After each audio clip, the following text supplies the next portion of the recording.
U onto F of U in S bar is an isometric.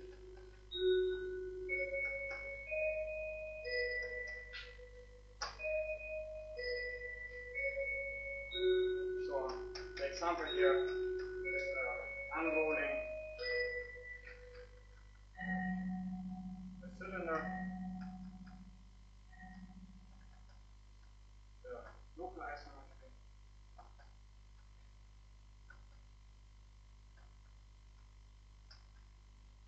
but not global one.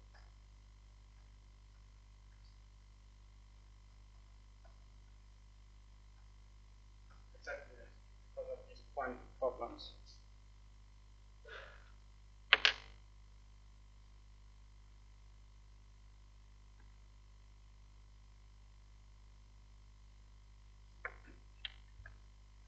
I wanted to show you some more examples.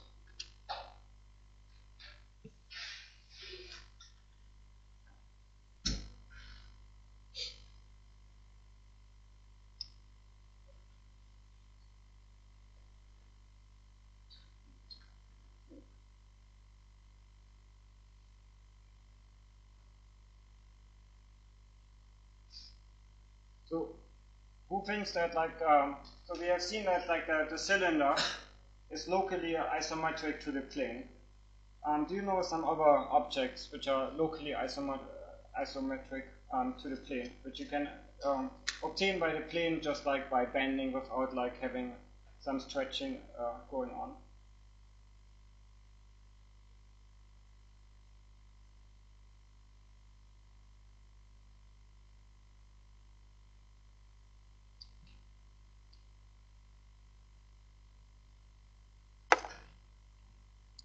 Yes, I heard it somewhere already. So like the cone would be, for example, one surface which is like isometric to the plane. Like here we have the cone, and like you can see like if you have like some object, like say for example this disk, and you can print this test and like just take it and like without any bending, with only bending without any stretching and like changing measurements of the vectors, you can plug that on the cone, and of course you can just move it somewhere in the plane. So these are like isometric operations, or like the surface, like the cone is isometric to locally to the plane. There's a little bit of like usually you can think of like an isometry really something as like that happens from bending, like in a continuous way. But there are certain surfaces which are isometric, which are not like obtained by just like continuously bending a given surface. For example, here we have an example. In the construction, it goes as follows. You start with this kind of like half torus, which you lay in like lay it like in some plane, and you just like eat half of the donut, and then you just lay it there. And then what you do is like you have like this curve where it touches the ground, and there you cut it open. And then the outer part, this kind of like part outside here, you just project just like horizontally on the plane where it's laid. So like previously this part went like up, and now we just project the outer part going down. And you can see with a little bit of convincing is that like this surface that you get is isometric to the surface that you started with. So you don't change like angles and stuff or vectors. But if you try to continuously deform this surface into this surface, you will see that like at some point, like there will be like a sheet of paper will like break or like crumble if you try to do that. Like what you would like to do is like what is happening is like on a cylinder or half cylinder, it would be starting like this, and then what you do is like you take half of the cylinder and like you slowly bend it downwards to get like this kind of shape. So with the cylinder you can do that, but now try to imagine like I can't do that because the plane is like if you have like the torus, you start with like this, and then at some point the paper doesn't want to go like further. Like if there's some point where yeah, it gets hard to, like you can't demonstrate it with a sheet of paper, but like you try to bend it, and at some point there will be too much tension because you have this curvature bending outwards also. So you can't just like continuously bend it down. So this one is actually not obtained by just continuously bending the surface. So that's like sometimes good to remember, is that there are surfaces which are not like continuously deformed by bending, which are isometric. This one is one of the examples.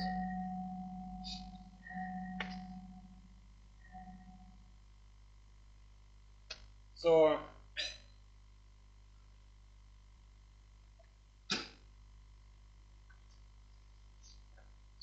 a few more examples would be, of course, we can just translate the surface. If you have like one surface here and you translate it to another point, that's clearly an isometric operation. What you can also do, you can rotate it, and that also preserves, of course, the angles, and like as I said, like just like unrolling and bending.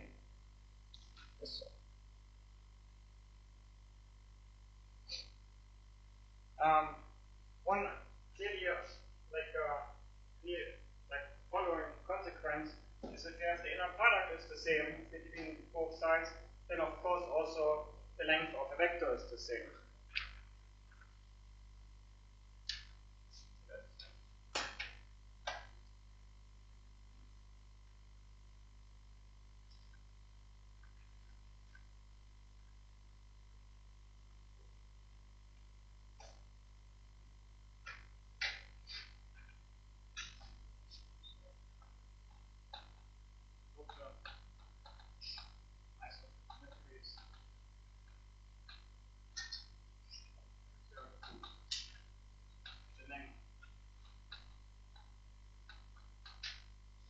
Vector.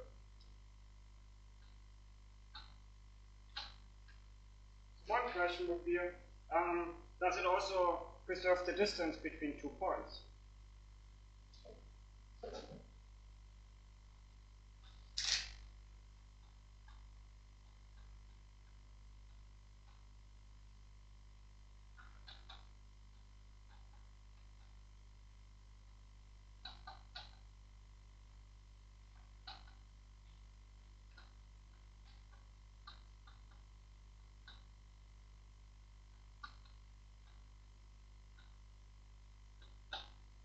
So that's like a natural question, right? Like you say, like, okay, we have two tangent vector, or we have a tangent vector, and then we bend it, and we get like a vector that looks like goes in a different direction, maybe, but has the same length.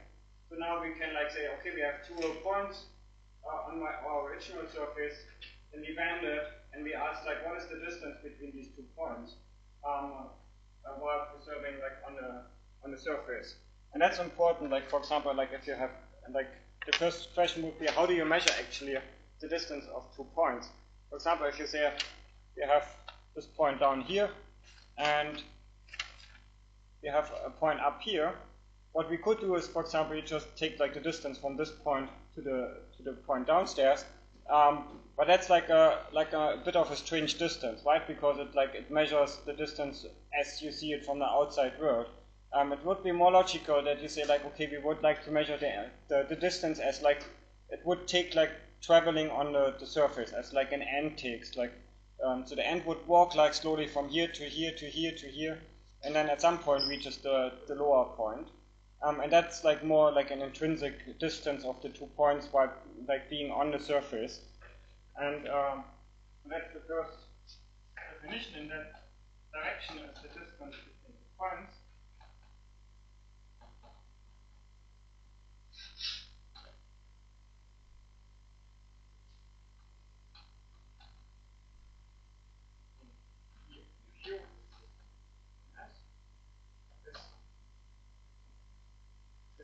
Defined as a number, then what you do is you take the length of all curves, and then we take like all curves that start at P and end at Q. So we take like, again, like this example, we have like 2 points, and then like the end works maybe like a bit like my wife, for example, which walks like around like in circles until she reaches the final point. Or some people have like better navigation system, and then they work more straight. So like the length of the curves might like be very different, but we can always take the smallest curve, like the smallest number that we get when we take the genome over all the curves. So that's like we take like the smallest number that we get in a limit. So picture here, we have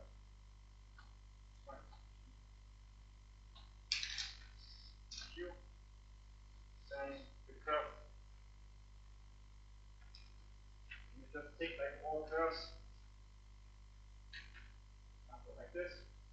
That would be maybe the shortest curve, but we might like also take other curves that then a slightly longer length, and then we take like we measure the length of all of these curves, and then we take the one that has the smallest one. One remark why it's like really in phenome, which means like we take the limit value of that, and not just the minimum.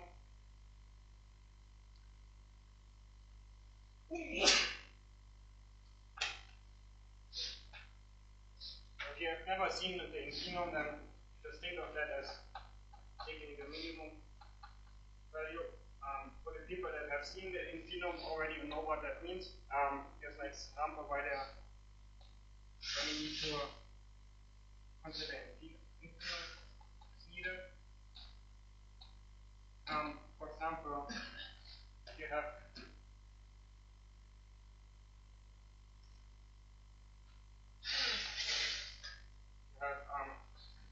R2, and we move, say, the origin of that. So the origin is not part anymore of our surface. And we would like to measure the point at the distance between, say, the point 1 and the point -1 or 0. Then, of course, that would be we would like to say the distance between these 2 points would be 2.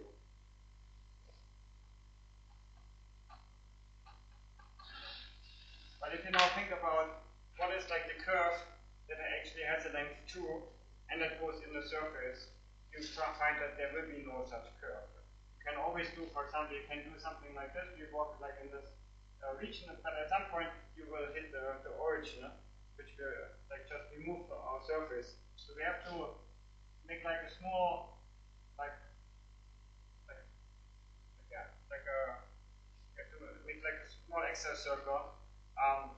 And then we can make that circle smaller and smaller, but we will never reach like have like a curve that really goes from P to Q and has like really length 2, but like we need like always curves that have like smaller circles. So that's why we need this phenome to take really the limit of all of these numbers that we get instead of just taking like the minimum there. So how is that now related to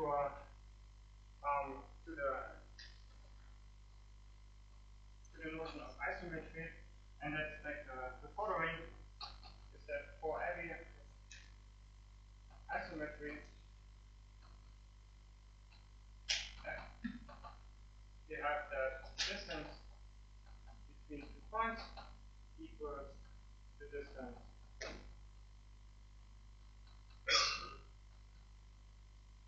of FP.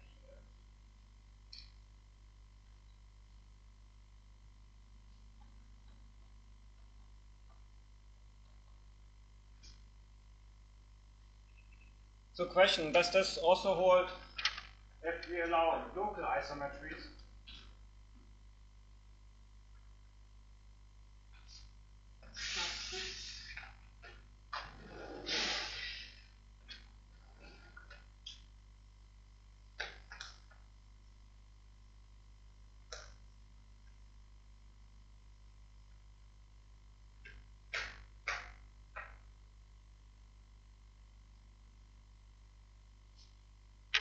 So it's clearly not true that it's like only local isometry, then it preserves all the distance of the points.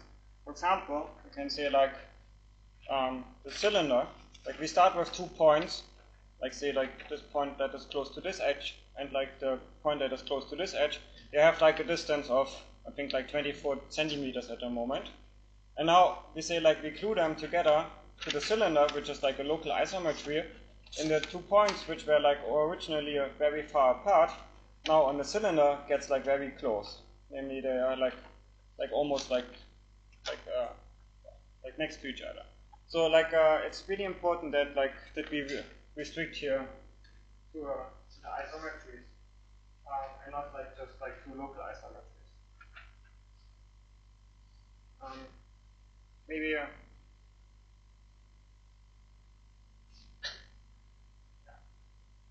like a bit of a sketch of the proof at least. For rigorous, but so what we have is that TPF, which is a map from TPS to TFP S bar, preserves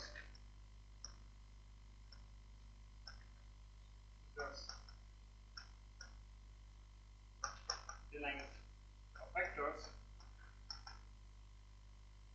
because F is an isometry. That means that if you have like a curve, we call it like the length of the curve was just like measured by taking like the length of the tension vector and then integrating over that.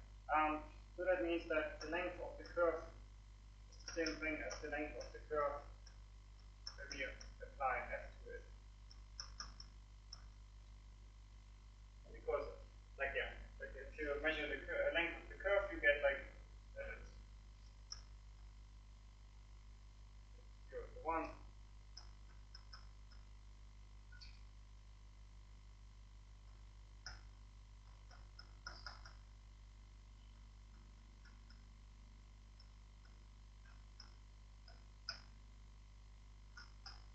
And now you see like here you just take the derivative, you get like that F pops out of like the tension map, and then you see that it's essentially the norm of the tension map of F applied to the tension vector of C, and then you just like plug on the TF, and you get like the original length, right? So that's how you say that the length of these are the same. And now the point is that for every curve C, say that connects P to Q, the curve F of C connects F of P to F of Q. And conversely, every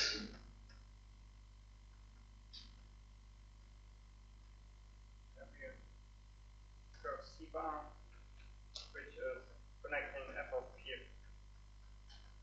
with F of Q,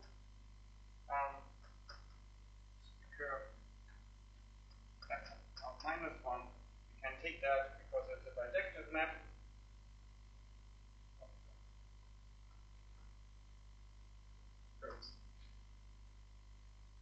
C bar, which is now a curve in S, and that runs also from Q. And these two arguments means that we take the continuum of this length over there over the same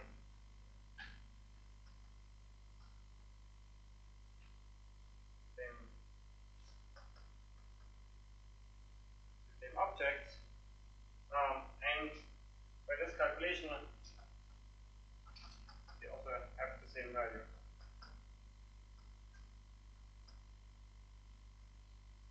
And that means, okay, the distance has to be there.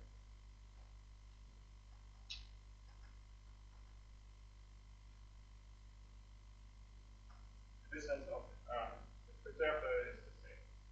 So that's like the idea. And you see here, this argument is important that we have like F of minus 1 to connect like every curve in in the image, here you need to get like a curve in the original surface. So that's why we need like here f minus 1, which is showing like in a proof why we really need like an isometry here. It's not just like local isometry.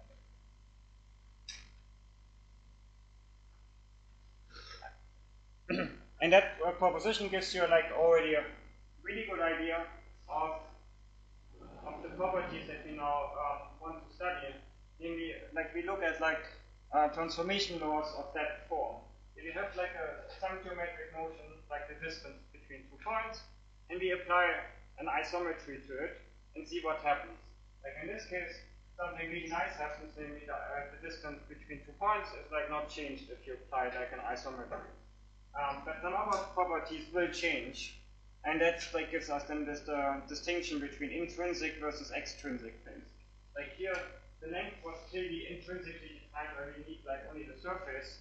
So that would be an intrinsic value, which says like it's not changed by the isometries, but something extrinsic will be changing. And that's like the idea that we use now is like to observe changes under local isometries.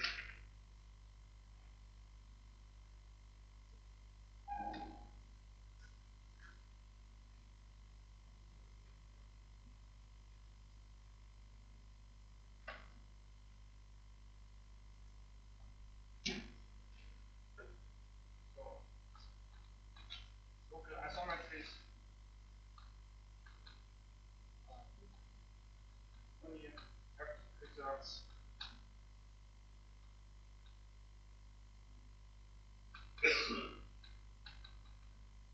first fundamental form, and otherwise they're arbitrary.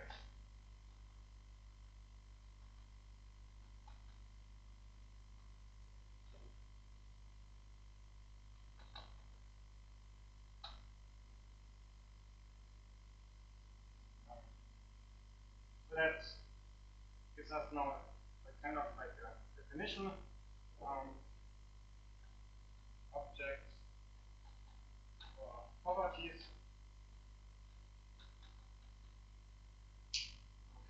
that stay sync under what they have to do. Local isometry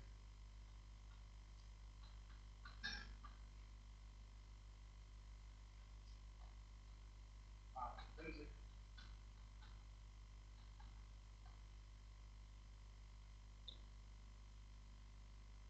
So that corresponds because they can like the local isometry only have to preserve the first fundamental form. Intrinsic things only depend on the first fundamental form.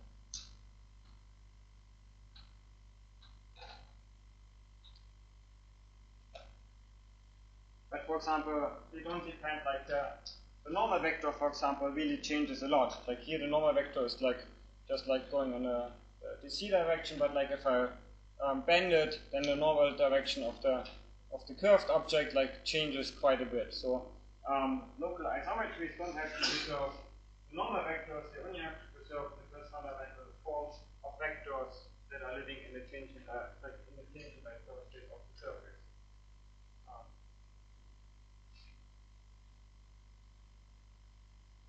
So, like an example would be depending on the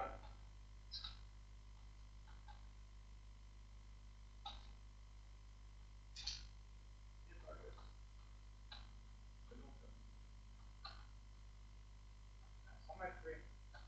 For example, I can realize that the plane is local isometric to the cylinder.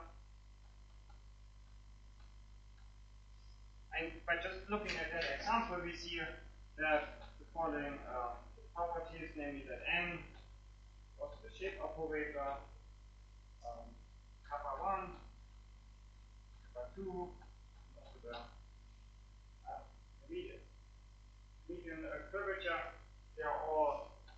intrinsic stuff, they're extrinsic. Because they are different between a plane and a cylinder, so they can't be intrinsic. But it raises the question, what about K, the Gaussian curvature? Because at least like this simple example, what we are like shown is that K is 0 for paper. If you have a sheet of paper, one direction will be always having no curvature at all. So that means, like regardless of how I bend it, without any stretching, there will be always one direction where the curvature will be 0. So that means that one of the principal curvatures will be 0. That means that the Gaussian curvature is always 0 under this bending operation. So it might be that this Gaussian curvature is actually intrinsic.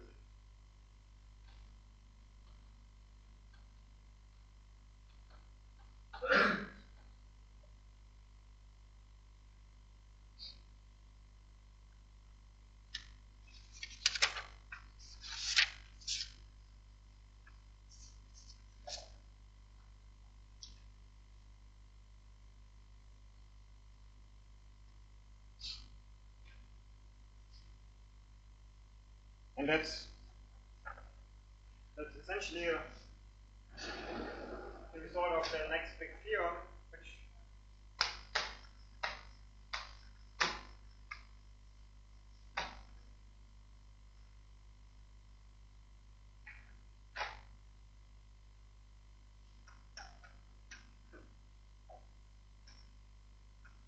is probably one of the most important theorems of the whole course, which is called the Gauss theorem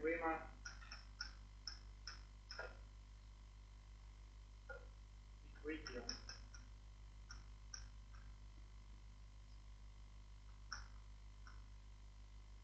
So that was from the time when people wrote Latin, like when they were still like communicating mathematical results not in English or not in Chinese, but they were like communicating them like in Latin. So like that was like back from that time.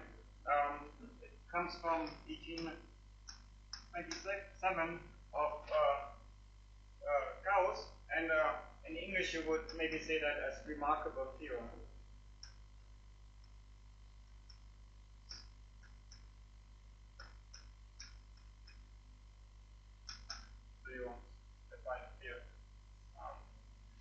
The name, but people usually like write it like as really as like theorema equilibrium, because that's like how it's known.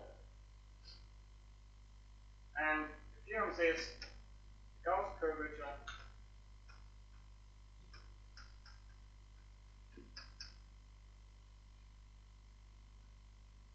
of a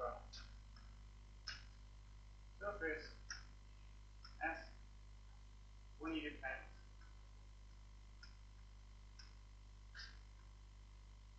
on the first fundamental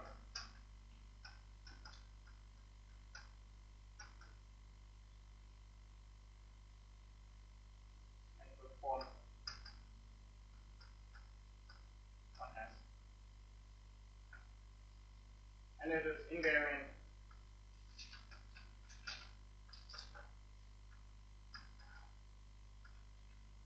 under local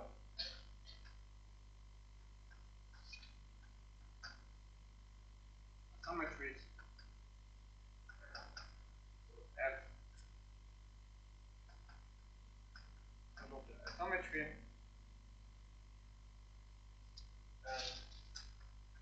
So the Gauss curvature at the point is the same thing as the Gauss curvature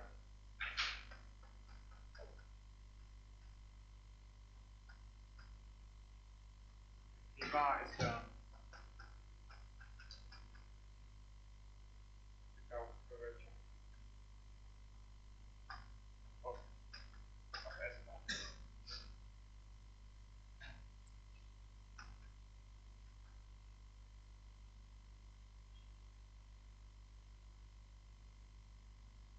that's the important property, is that although what we have seen here is like essentially all like quantities that like influence the definition of K, namely the normal, shape operator, the derivative of the normal, the curve, the principal curvature, which is the eigenvalue of S, all of them like they change quite rapidly under like local isometries, and also the normal curvature. But for some reason, the Gaussian curvature then miraculously is like independent of like under isometries, and like actually satisfies a really nice property. Like under the isometries, we get like an identification of the.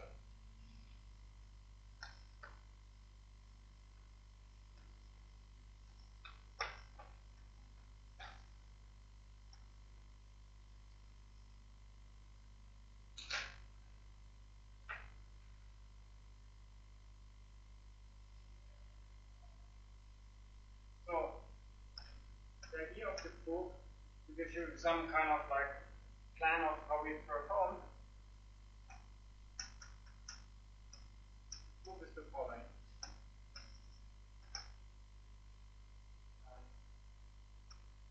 We use the structure equation.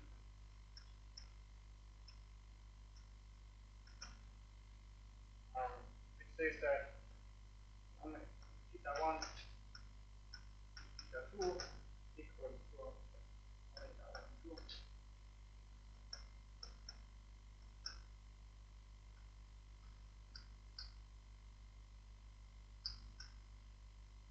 These ones were the structure equation, and the idea here is that we say we know that like theta 1 and theta 2 are essentially uniquely defined by the first fundamental form, because they are like just the dual of E1 and E2, and that all only involves like the first fundamental form. So if these equations, these two equations together would like uniquely define the omega 1, 2, then we can conclude from that equation that omega 1, 2 is also only depending on the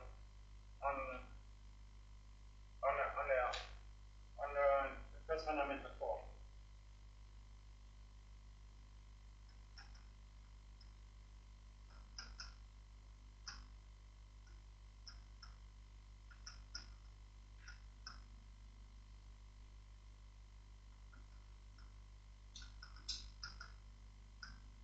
Uniquely defined theta 1, theta 2.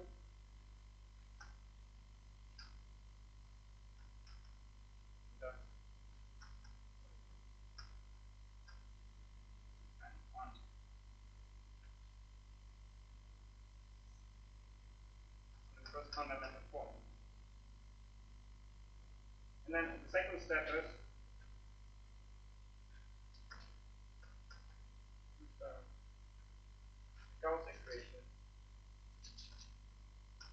We also had now a few times, which was saying E omega 1, 2 equals to minus K 1, 2.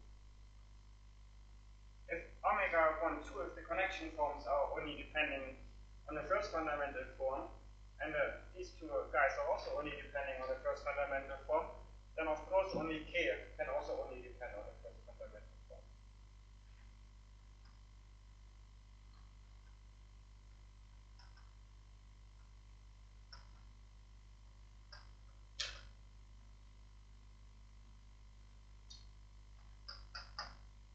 And if something depends only on the first fundamental form, then it's like in a localized number field. So that's the rough idea.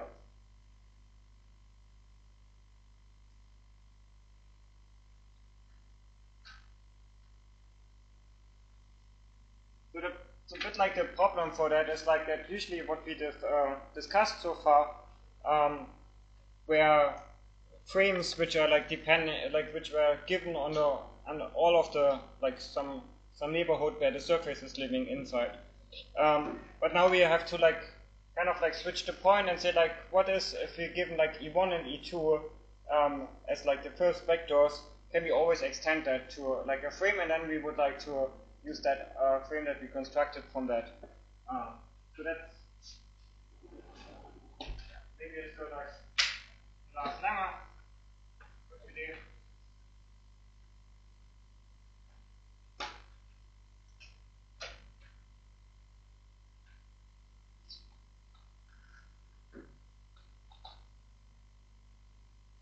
Let's say it has like two objects. Namely, the first one E1, E2, E3. This is frame adapted to S. Frame maybe specialized on some R3. Then E1 of P and 2 of P with the two vectors. Both of them are vectors of the tangent based on P form an orthonormal basis of TPS with respect to the first fundamental form. So if you have like the first fundamental form, if you take like E1 and E2 in a product, you get 0, and if you take E1 with E1, you get like 1. So that's like the first result is that if you have like an arbitrary frame, you restrict it essentially to E1 and E2, you get something that is an orthonormal frame of the tangent space with respect to the first fundamental form.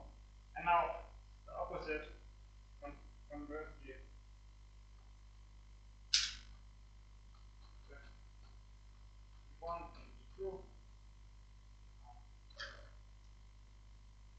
vector fields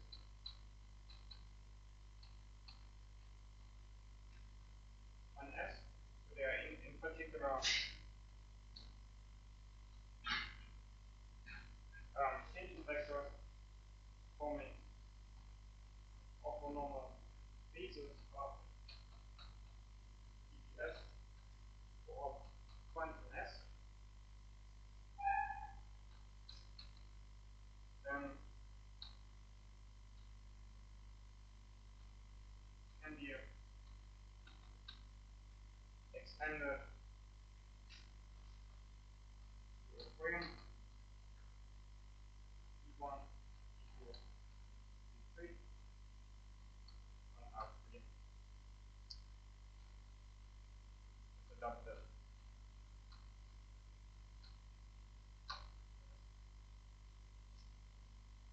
And the proof is like straightforward. Is like of course in one direction it's like E1, E2, and E3 are an orthonormal frame. Then of course we can just restrict them, and then we get again an orthonormal frame with respect to the first fundamental form, because E1 is the inner product. So if you have like this formula shows you that like essentially the first one is like satisfied. So if you have like an orthonormal frame, then you get also an orthonormal frame with respect to the first fundamental form. And conversely,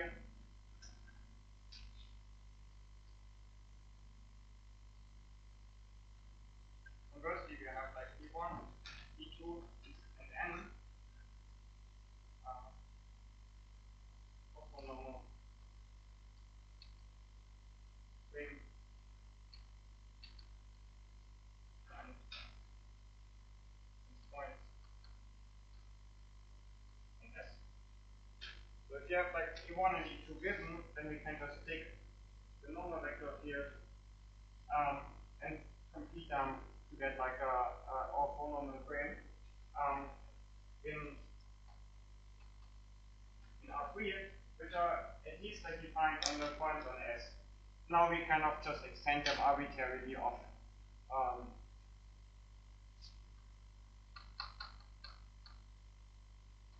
Kind of arbitrary.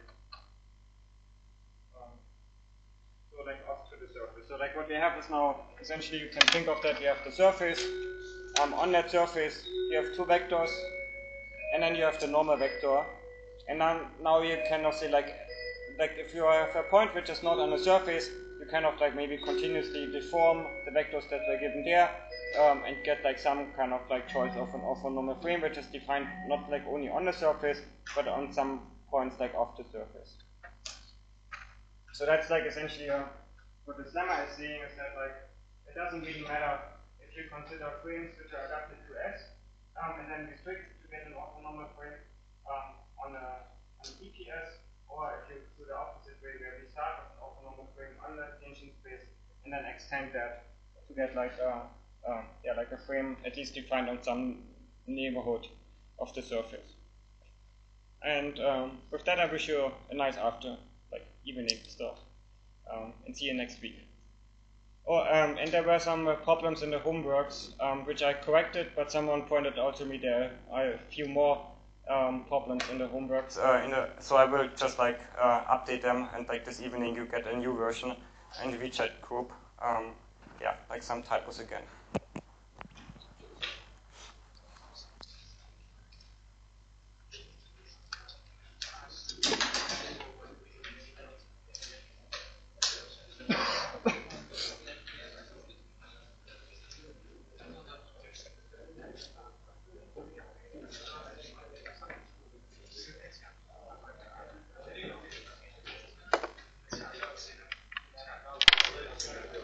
Last time we say the principal curvature is the eigenvalue of shape operator. Yes. But I'm a little confused.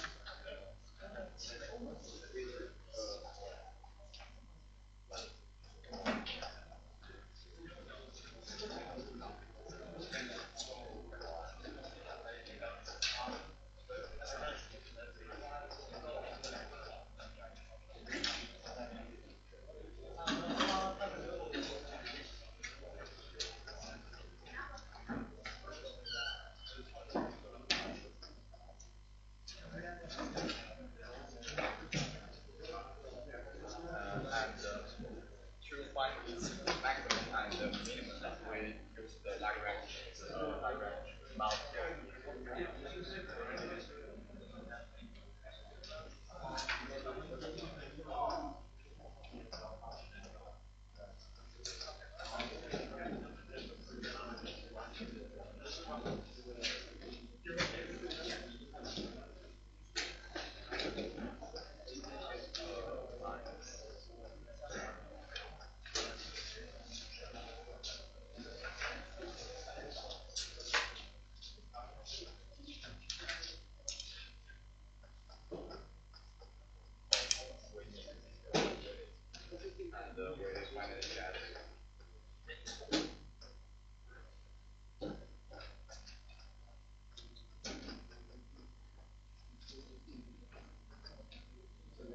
So the number is the eigenvalue of this matrix, but the shape operator is this.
means like what it means is like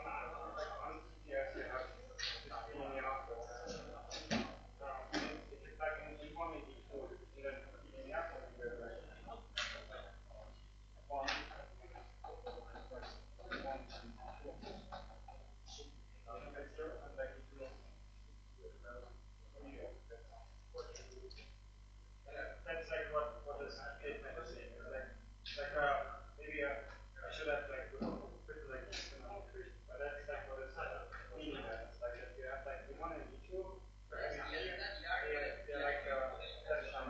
That's like what is equivalent.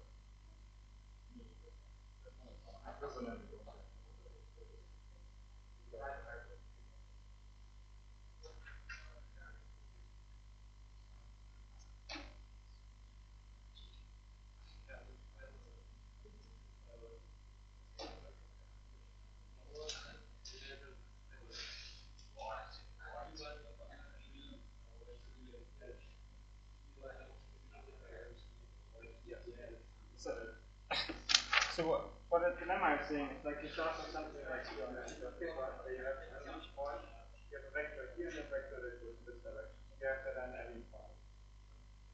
Now the question is, can you extend that to some frame which is here outside on the whole of the space, such that if you restrict that force frame on the outside to the surface, that you get exactly the two vectors that you started with. So that's just right. You have like two vectors, move them around, and you have like some frame which is like only defined on the plane, and then you can extend it like and like for example in the vertical direction it's very easy to understand the vectors and then transform them and then you get like that will from direction and then you just take the third vector in direction. That must be one easy way to extend that. But in general, you have something like that. It's a little bit more complicated, but locally, you can always extend it in one direction. In one direction,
But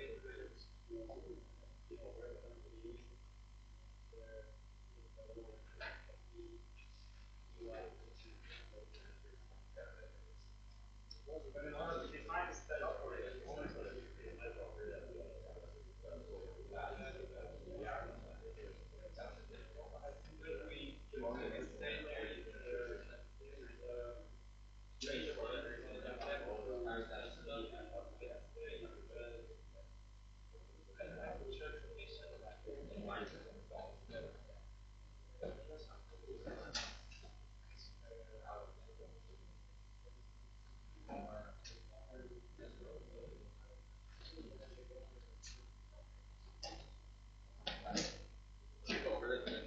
Yeah.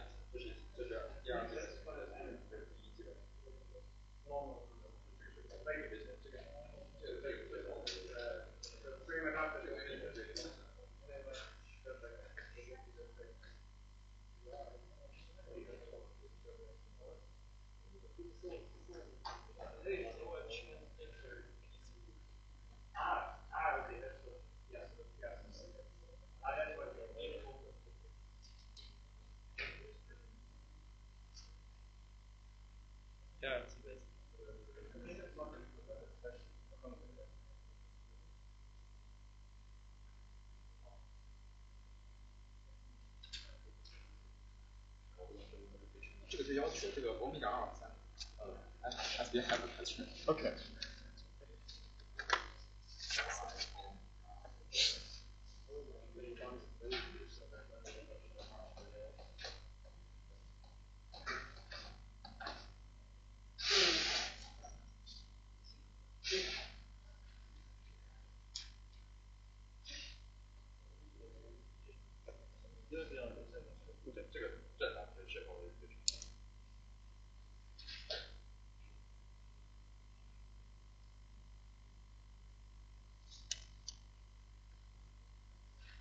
So after this level, we will only use the E1 and E2 in the over surface bar without E3.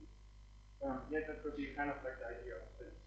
Like, if you start from E1 and E2 construct E3 and then just the formulas that we have, and then we're shifting them to surface.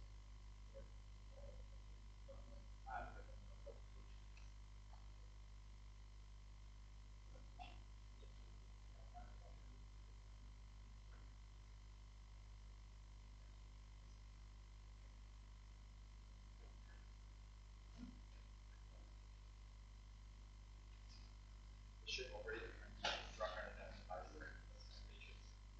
So I want to do the same matrix.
I mean, like, at this point, I had